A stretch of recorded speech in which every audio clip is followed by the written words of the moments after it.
গণপরিষদ গঠন করতে হবে। আগামী নির্বাচনটা হতে হবে গণপরিষদ নির্বাচন। জুলাই সনদের আইনি ভিত্তিটা আগেই দিতে হবে। এই আপার হাউসে পিআর এটা একটা খুবই ফান্ডামেন্টাল রিফর্ম, আমরা কিন্তু এর ব্যাপারে কম্প্রোমাইজ করব না। আপনাদেরকে খেয়াল করতে হবে যে নির্বাচন কমিশন যে বক্তব্যগুলো দেয় তারা বিদ্যমান সংবিধানকে ধরে নিয়ে বক্তব্য দেয়। নিশ্চিতভাবে জুলাই সনদের কোনো না কোনোভাবে আইনি ভিত্তি এবং সাংবিধানিক ভিত্তি দিতে হবে। এটা দেওয়ার সর্বোৎকৃষ্ট উপায় আমরা সবসময় বলেছি যে জনগণের অভিপ্রায়ের ভিত্তি দিতে হবে। কারণ নেক্সট পার্লামেন্টে যদি দেয়া হয়, সর্বোচ্চ সংখ্যাগরিষ্ঠের ভিত্তিতে যে পার্লামেন্ট গঠিত হয় তারাও যখন কোনো সংশোধনী আনে, এই সংশোধনী পরবর্তীতে আদালত চাইলে বাতিল করে দিতে পারে। বাংলাদেশে একাধিক নজির আছে। আমরা জুলাই সনদকে ওই সংশোধনীর চেয়ে বেশি কিছু মনে করি।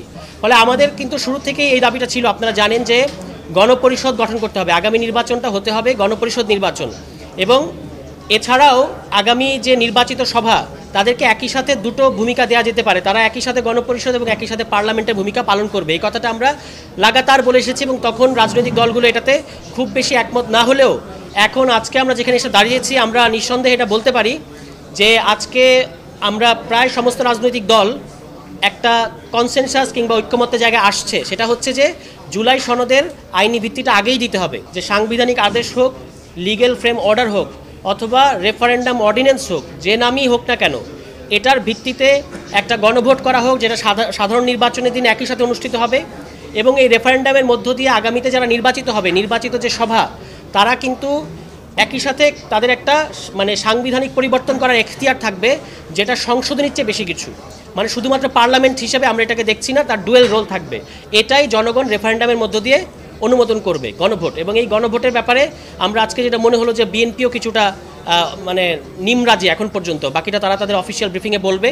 কিন্তু আমরা এই যে প্রক্রিয়াটা বললাম, আমরা বলেছি যে সোজা পথ কখনোই আমরা অ্যাভয়েড করতে পারি না।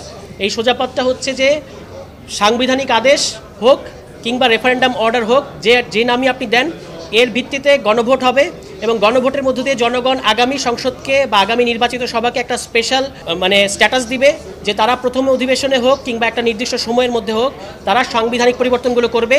সেই সাংবিধানিক পরিবর্তনগুলো কিন্তু সংশোধনীর চেয়ে বেশি কিছু, যেগুলো ইতিমধ্যেই এই বিদ্যমান সংবিধানের বেসিক স্ট্রাকচারকে চেঞ্জ করবে। অনেকগুলো প্রস্তাব আছে, তার মধ্যে মূলনীতি আছে, মূলনীতি পরিবর্তন হচ্ছে, আপনারা জানেন। তারপরে আপার হাউস হচ্ছে, তারপরে আপনার হাইকোর্টের বিকেন্দ্রীকরণ হচ্ছে, প্রধানমন্ত্রীর 2 মেয়াদের বেশি থাকতে পারবে না, এই প্রস্তাবগুলো আছে। এগুলো কিন্তু সংশোধনীর মাধ্যমে করা যাবে না।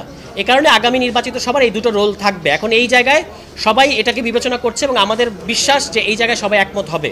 ফলে এইখানে আমরা এনসিপির পক্ষ থেকে যে কথাটা বলেছি, এখন ন্যাশনাল কনসেনসাস ওইখানে আসবে বলে আমাদের কাছে মনে হচ্ছে। গণভোটের পরে গণভোট followed by dual role of the parliament.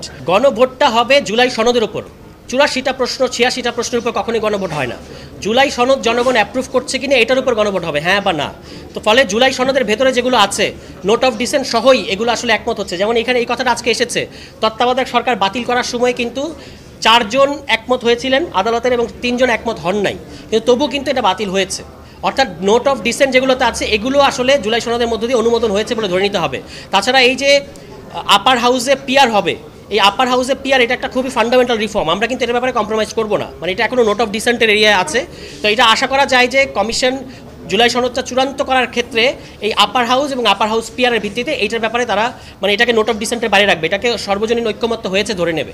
আপনাদেরকে খেয়াল করতে হবে যে নির্বাচন কমিশন যে বক্তব্যগুলো দেয় তারা বিদ্যমান সংবিধানকে ধরে নিয়ে বক্তব্য দেয়। কিন্তু আমরা কিন্তু এখানে যে আলোচনাগুলো করছি সেটা হচ্ছে বিদ্যমান সংবিধানের অনেকগুলো জিনিসকে আপনার এক্সিড করে। ফলে যখন এটার ব্যাপারে কনসেনসাস হবে, তখন নির্বাচন কমিশন এটাকে মান্য করা ছাড়া তার তো অন্য কোনো রাস্তা নাই। কারণ এটা তো পলিটিক্যাল কনসেনসাস বা রাজনৈতিক ঐক্যমত্য হচ্ছে এখানে, এবং সেটা আবার আপনি একটা রেফারেন্ডাম অর্ডারের মধ্য দিয়ে প্রতিষ্ঠিত করছেন। ফলে এইটাকে না মানা ছাড়া তো অন্য কোনো উপায় থাকবে না নির্বাচন কমিশনের কাছে।